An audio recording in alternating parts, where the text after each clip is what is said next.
नमस्कार। पॉलिटिकल पंचायत देख रहे हैं आप। आपके साथ मैं हूं हिंगलाज दान। पिछले 10 सालों में राजनीतिक रूप से ज्यादा एक्टिव न रहने वाली मायावती इस बार कुछ बदली बदली है। मायावती इस बार चुनावों से लगभग 1 साल पहले सक्रिय हो गई हैं। वो मायावती जिसने अभी 2 दिन पहले जब लखनऊ में संगठन की एक अहम बैठक बुलाई, तो कहा जाता है कि बैठक के अंदर न तो पदाधिकारियों के सामने कांग्रेस और समाजवादी पार्टी पर कोई निशाना साधा, और न ही पार्टी की इस बैठक के बाद जो प्रेस नोट जारी हुआ उसमें भी कोई कांग्रेस या समाजवादी पार्टी का नाम लेकर के कोई निशाना साधा गया है। इसके अलावा एक अहम घटनाक्रम जो कांग्रेस की तरफ से कुछ दिन पहले हुआ, जिसका हमने बीते वीडियोस में भी बात की है, किस तरीके से जो तनुज पुनिया जो कांग्रेस के सांसद है और एससी जातियों का जो सेल है उसके प्रदेश हेड है, और उसके अलावा राजेंद्र पाल गौतम जो है वो जो एससी जातियों की सेल के राष्ट्रीय अध्यक्ष हैं, वो दोनों मायावती से मिलने पहुंचते हैं। ये मिलने पहुंचना ठीक रायबरेली में राहुल गांधी के कार्यक्रम से 2 दिन पहले होता है। तो क्या कांग्रेस मायावती तक कोई संदेश पहुंचाना चाहती थी? हालांकि मायावती की मुलाकात हो नहीं पाई थी, मायावती ने मुलाकात की नहीं। तो दरअसल मायावती के इस बदले हुए स्वरूप की वजह क्या है?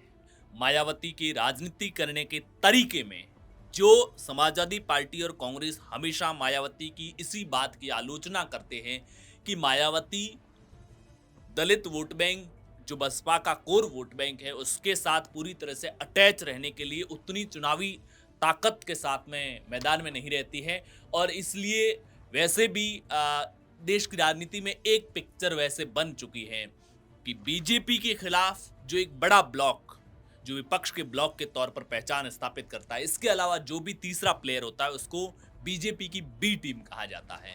तो कांग्रेस और समाजवादी पार्टी भी अक्सर मायावती पर बीजेपी की बी टीम होने का आरोप लगाते रहे हैं। लेकिन इस बार मायावती बदली हुई क्यों है और कैसे वो 2027 के चुनावों में 2007 की रणनीति का फिर से रिपीटेशन करना चाहती है और ब्राह्मण समाज पर बड़ा दांव खेलने की वो तैयारी कर रही है। दरअसल पिछले कुछ समय से जो घटनाक्रम हुए हैं, जो कांग्रेस की तरफ से जो संकेत मिले हैं, जो मायावती की तरफ से जो संकेत मिले, उससे एक बात साफ है कि मायावती इस बार गठबंधन चाहती है। गठबंधन चाहने की उनकी जो अहम वजह है वो ये है कि अगर उनका समाजवादी पार्टी और कांग्रेस के साथ विशेष तौर से गठबंधन होता है तो 2027 के अंदर पंजाब, उत्तर प्रदेश और उत्तराखंड 3 अहम राज्यों में चुनाव होने वाले, और इन तीनों राज्यों के अंदर कांग्रेस एक महत्वपूर्ण प्लेयर है। लिहाजा कांग्रेस के साथ जुड़कर के इन तीनों राज्यों के दलित वोट बैंक पर एक मजबूत जन समर्थन फिर से वापस हासिल करते हुए वो कुछ सीटें बढ़ाना चाहती हैं, ताकि उसकी जो राष्ट्रीय पार्टी होने का जो दर्जा है, अभी देश में जो 6 राष्ट्रीय पार्टियां हैं, बीजेपी है, कांग्रेस है, इसके अलावा आम आदमी पार्टी है, बसपा है, बहुजन समाज पार्टी है, सीपीआई-एम है और एनपीपी है। लेकिन 2024 के लोकसभा चुनाव में जो रिजल्ट बसपा का रहा है, लोकसभा में 0 सीटें हासिल की है, उसकी वजह से बसपा का कभी भी राष्ट्रीय पार्टी का दर्जा छिन सकता है, और इसे बचाने के लिए उसे कांग्रेस के साथ गठबंधन में रहते हुए राज्यों के जो चुनाव है उसमें अच्छा परफॉर्म करना पड़ेगा। दरअसल राष्ट्रीय पार्टी होने के जो तय मानक होते हैं उसमें 3 महत्वपूर्ण मानक होता है। पहला कि 4 राज्यों के अंदर वो पार्टी राज्य पार्टी का दर्जा हासिल किए हुए होनी चाहिए। दूसरा पैरामीटर यह है कि लोकसभा के अंदर या तो उस पार्टी के पास में 4 सीटें होनी चाहिए, और अगर किसी पार्टी को कई बार क्या होता है वोट अच्छे मिलते हैं लेकिन वो सीटों में कन्वर्ट नहीं होते हैं, अगर 4 या तो 4 सीट होनी चाहिए या फिर देश के 4 राज्यों के अंदर उस पार्टी को 6% वोट मिलने चाहिए। और तीसरी टर्म्स ये है कि अगर 4 राज्यों में भी नहीं होता है, किसी एक राज्य में ज्यादा होता है, बाकी राज्यों में थोड़े थोड़े वोट मिलते हैं, तो लोकसभा के अंदर कुल वोट जो पड़े हैं उसके 2% या तो मिलने चाहिए, और जो सांसद जीत करके संसद पहुंचे हैं वो कम से कम 3 राज्यों से होने चाहिए, जितने भी सांसद हैं। अगर 2% सांसद माने जाते हैं तो आज 543 लोकसभा की सीट है, लिहाजा 11 सांसद बहुजन समाज पार्टी के पास होने चाहिए। ऐसे में लोकसभा वाइज बहुजन समाज पार्टी के लिए अपनी राष्ट्रीय पार्टी होने का दर्जा बचाना आसान है नहीं, इसलिए बसपा ये चाहती है, मायावती ये चाहती है कि राज्यों के चुनाव में ठीक ठाक परफॉर्मेंस करके अच्छे खासे वोट, क्योंकि आम आदमी पार्टी जो राष्ट्रीय पार्टी बनी है उसकी वजह यही है कि 4 राज्य दिल्ली, पंजाब, गुजरात और गोवा, इन 4 राज्यों पर आम आदमी पार्टी ने हमेशा पूरा फोकस रखा और इन 4 राज्यों में ठीक-ठाक जो तय मानक है उतने वोट हासिल करके आम आदमी पार्टी राष्ट्रीय पार्टी बन गई। हालांकि पश्चिम बंगाल के चुनाव परिणामों के बाद में सीपीआई-एम पर भी राष्ट्रीय पार्टी रहेगी या नहीं रहेगी, इसका खतरा जरूर मंडरा रहा है।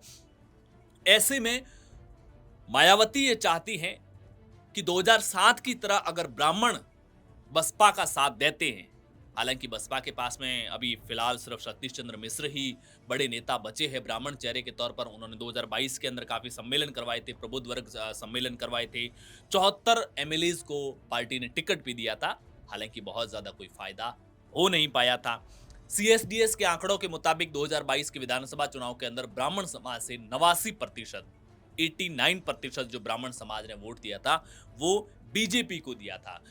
बसपा का यह मानना है कि उत्तर प्रदेश के 13% ब्राह्मण और 23% दलित मिलकर के अगर बसपा एक मजबूत लहर क्रिएट करती है तो उस लहर का उसके साथ जो गठबंधन में आएगा, चाहे वो कांग्रेस आए चाहे वो समाजवादी पार्टी आए, उसको भी फायदा मिलेगा और पार्टी सत्ता में फिर से वापसी कर सकती है। हालांकि सच्चाई ये है कि ब्राह्मण वोट बैंक 13% है नहीं, बसपा कहती भले ही हो लेकिन लगभग 9-10% के आसपास ब्राह्मण वोट बैंक है। उत्तर प्रदेश में अगर जातीय गणित देखा जाता है तो ब्राह्मण 9-10% है, यादव भी इतने कितने 9-10% है, दलित 21% है जिसमें से 11% जाटव है। जाटव दलितों के अंदर भी जाटव मूल बसपा का वोटर माना जाता है, मायावती का सबसे वफादार वोटर जाटव माना जाता है। राजपूत 7 से 8% है, कुर्मी पटेल 4.5% है, पासी 3 से 4% है। ओबीसी की अगर बात करते हैं 40 से 45% है, इसमें एक बड़ी तादाद यादवों की है। यादव माइनस अगर गैर यादव ओबीसी की बात करते हैं तो वो 26 से 28% के लगभग रहते हैं।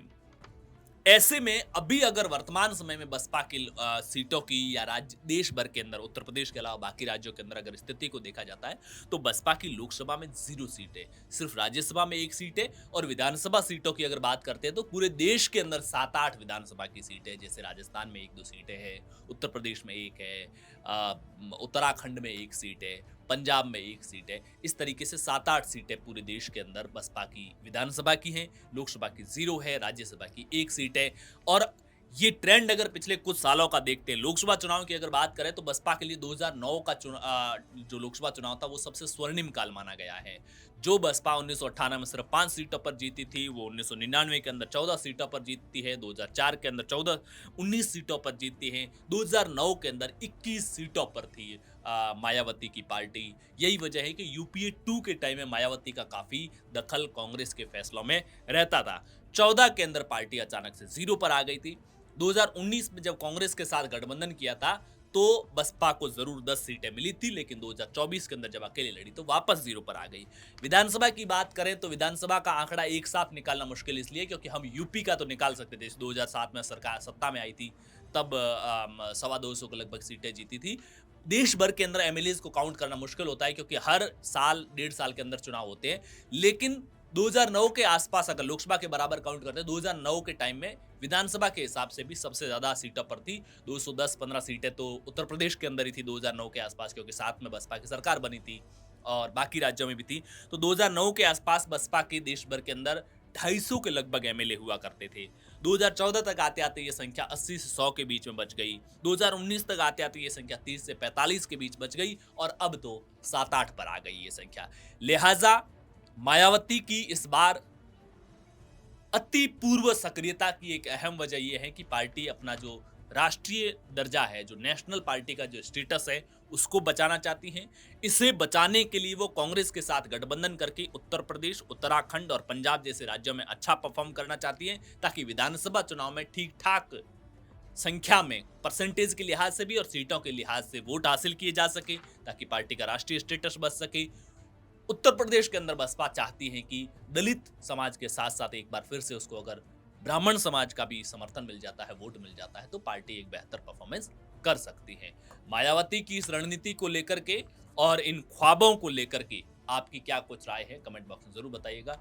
पॉलिटिकल पंचायत पर पहली बार आए हैं तो चैनल को सब्सक्राइब कीजिएगा, वीडियो को लाइक और शेयर जरूर कीजिएगा। शुक्रिया।